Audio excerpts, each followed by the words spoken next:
Good evening, all. Welcome to today's Cancer Healing Journey Talks. Myself, Annie Jose from Community Outreach Team of ZenOnco.io and Love Heals Cancer. Cancer Healing Journey Talks helps cancer survivors and caregivers to share their journey with vast number of survivors and caregivers who have traveled or been traveling through this journey. This can inspire and motivate them for their faster recovery as well. I would like to introduce today's speaker, German Lam. He is a nasal cancer survivor. Welcome to today's session, German. Over to you. Well, good morning from Boston and good evening from India. And first of all, happy New Year to everyone. And first thing, I appreciate the opportunity for having me and to being on this stage and, to share my story. So, the cancer journey, everyone has a different approach, different way of handling it. And, for me, I had a nose cancer, and this was 2017. And the funny thing about my journey was I am fit, conditioned, I work out, I eat clean, and also I'm a master chef. So that means I know what food does. And if I didn't have this feeling of awareness that something wasn't right in my nose, in my ear, and I had some side effects, like I couldn't hear my ear. So it's like, you're on an airplane and, when you're on the airplane, sometimes, you can't hear because of the altitude, or if you're swimming and you have water in there. Lucky that I had this spider sense. And then what happened was it saved my life, because if I did not go to my doctors and my doctors didn't continue to do research and do a biopsy, I would have brain cancer. So think about that. From a nose cancer to a brain cancer, I would say this: I would not be here right now. I would not have the opportunity to share my journey with you of how I was able to approach it, And also I wrote a book around my journey, and it's on Amazon. It's called The Dragon Turns to Water, Chef German Lamb Fights Cancer with a Freestyle Lifestyle.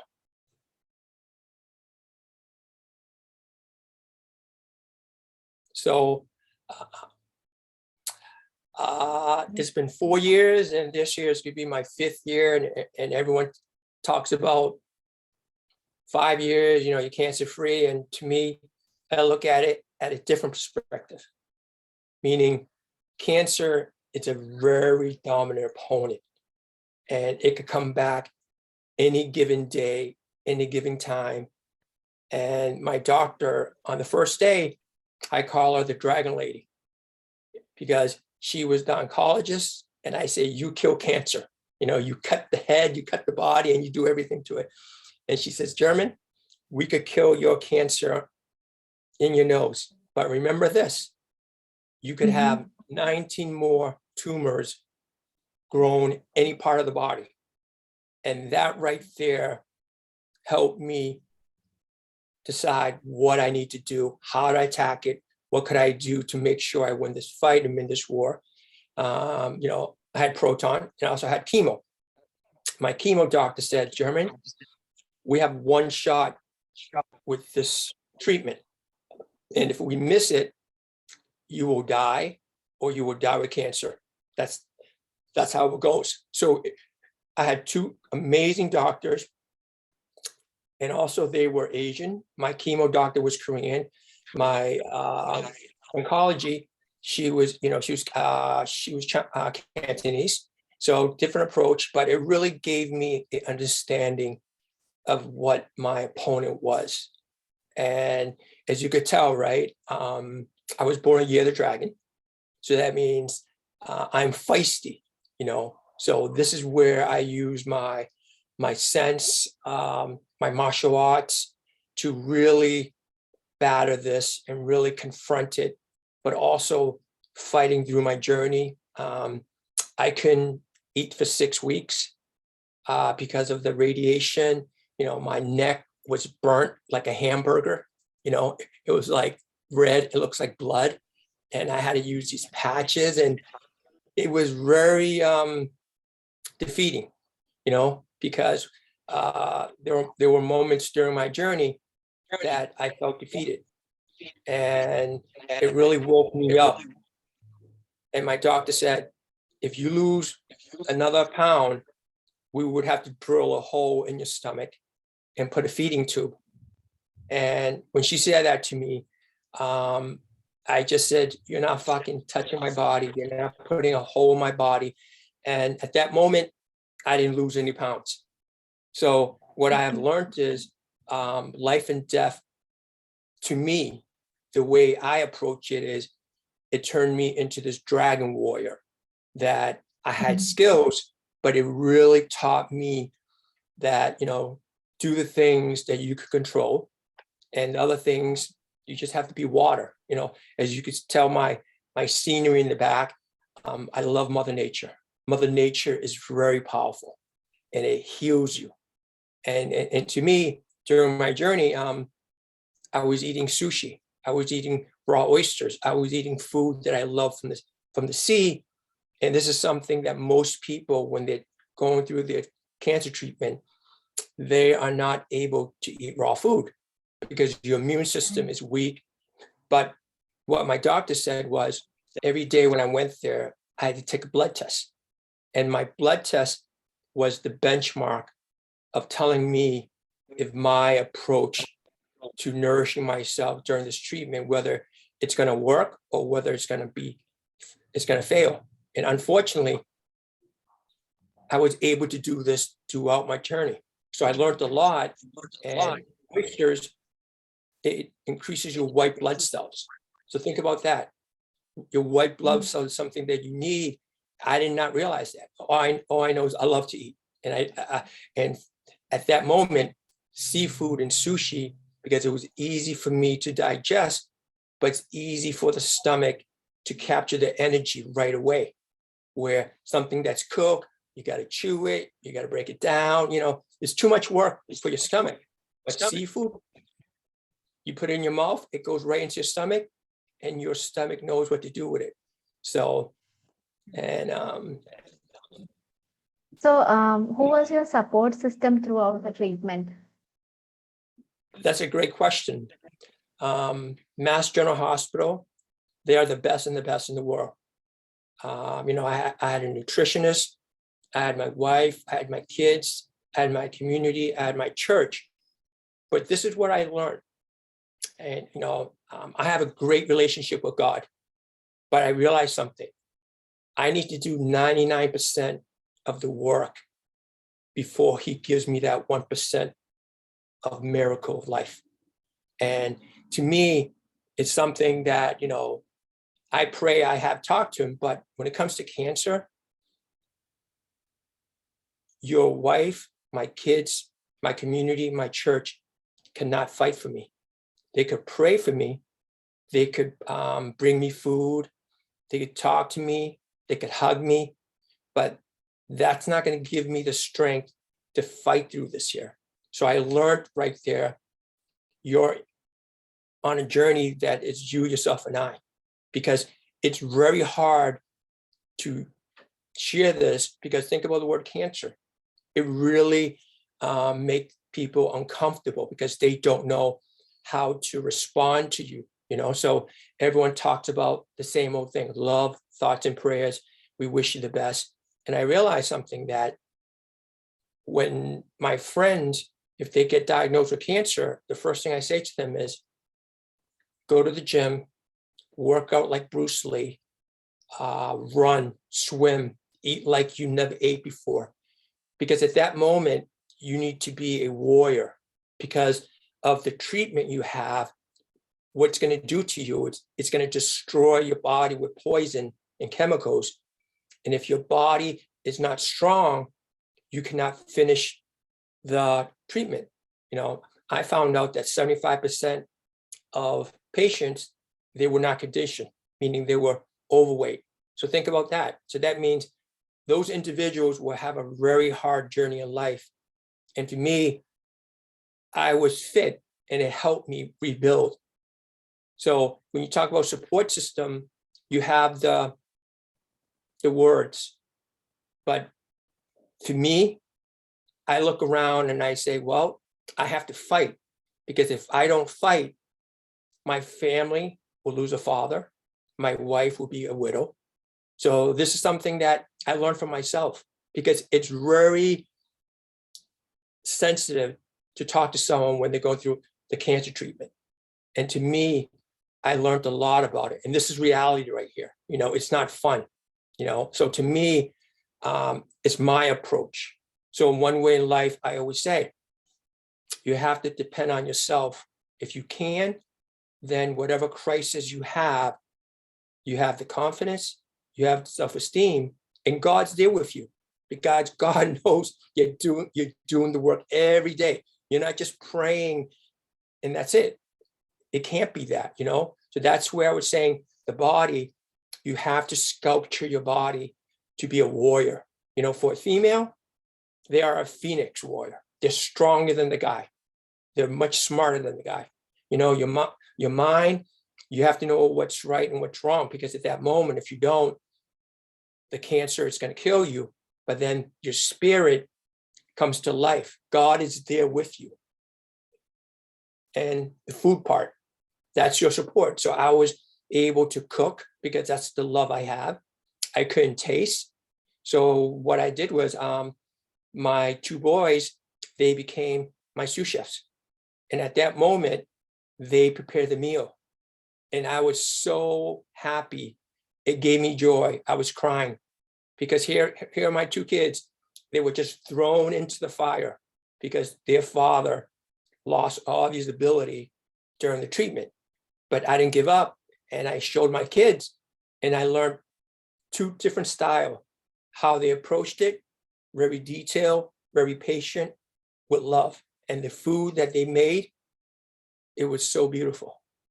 And to me, that's how you heal yourself with someone else. Because if you show them your skill and they bring it to life with their version of love, it is amazing.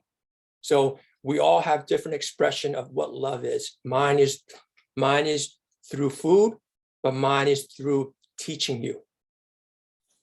That is my support system. All right. So, like, you know, right, there are various stigmas regarding to various types of cancer all around the world. So cancer is still like a death sentence in most of the third world countries. So what do you think about that, and how much do you think about the importance of awareness regarding various types of cancers to the public? That's a great question, because every day someone dies from cancer, someone it's diagnosed, and someone survives. So these three things, but my approach is I don't hear it. I mean, think about my doctors and team. They're approaching it through science, data. I'm approaching it through what my life journey is. And that means, think about the word I use, freestyle. Your eyes do not lie. Your ears do not mishear a word. Your heart tells you what's darkness and what's light. So for me, most people don't have the dragon warrior. And right now, think about COVID-19. It's not going to go away anytime soon. But for me, at a young age, I found someone that helped me along the way. And it was Bruce Lee. And his style is so beautiful. And to this day, there's no one has even come close to what he has created. So the skills that he created, and also my martial arts that I learned, Wing Chun, I had the foundation. So now at a teenager age, I knew that I had to fight. And that's one thing in life, people don't teach you how to fight. So I love yoga, I love meditation, but those two cannot defeat an opponent because it doesn't give you that type of skill level. So for me, with all the people in the world, when they get diagnosed, I would say you will make history, but you will be an icon. And the reason why you will be an icon, you will show your community, you will show your country, you will show the world of how you approached this deadly disease with grace, but with fairness and vengeance, because you are not going to lose.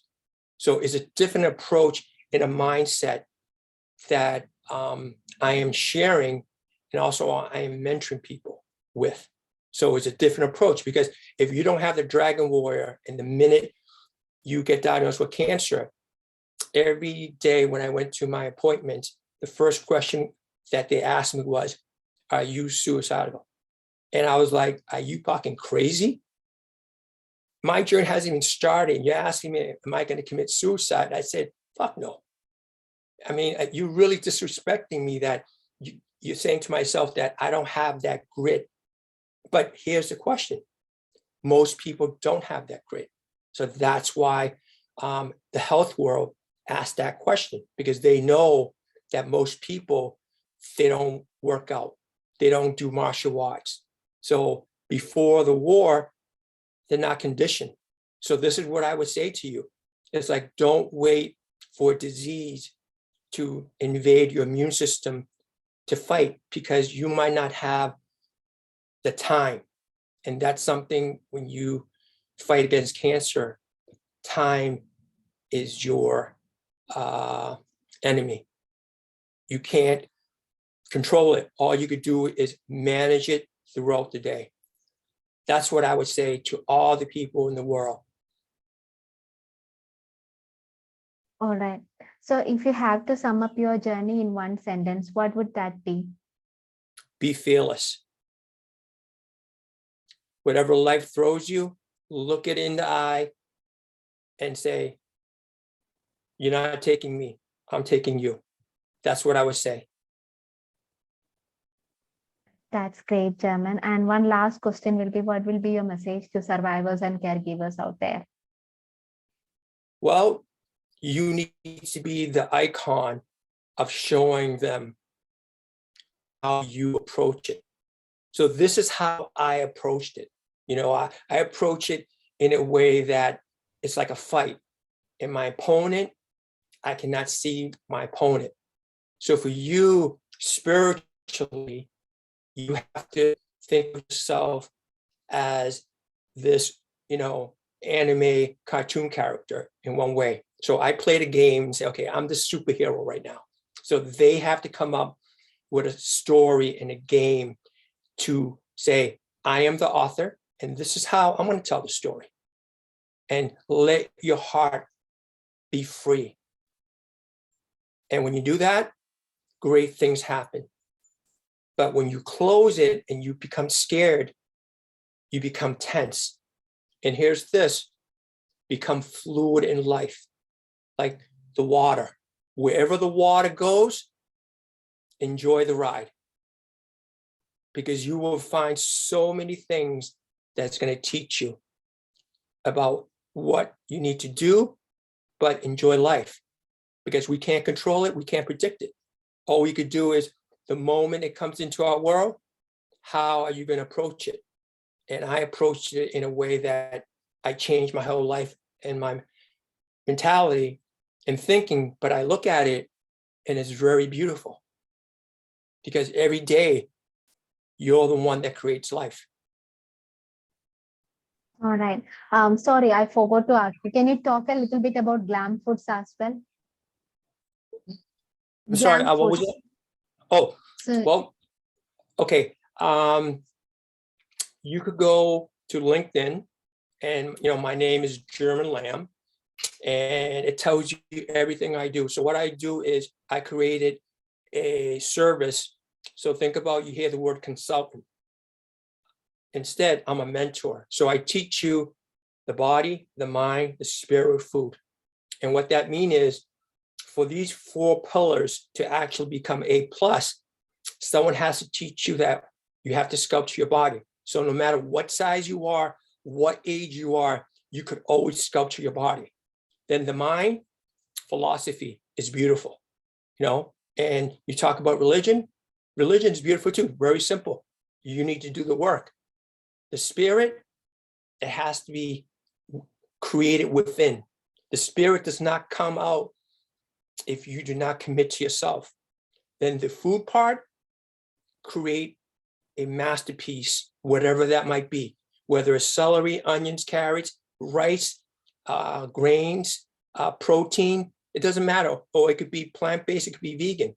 But when you eat that food and you serve it to your family or you serve it to your community, they're going to fall in love with you. So that's what I do. I teach people a skill that it has been a lost art, because every generation, our grandparents, they cook with love. They didn't go to culinary school. I mean, I worked at the Ritz-Carlton Hotel. They taught me the skill of how to be a professional, but my parents taught me to cook with love. Whatever scraps you have, you can make something from that meal. Because here's something, when we cook, water is clean, water is pure, but your job is to bring life and bring love. And what do?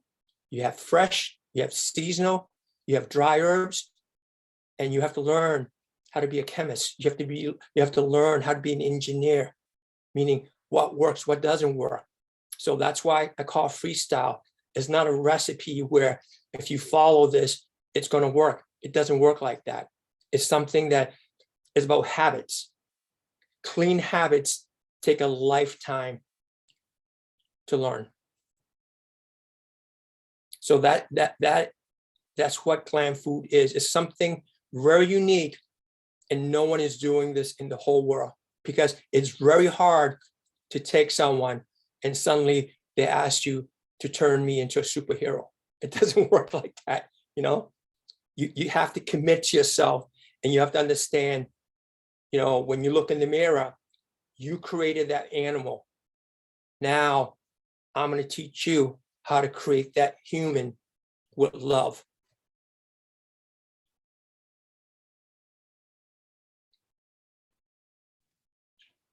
Yeah, thank you so much, German. So that was a really inspiring session.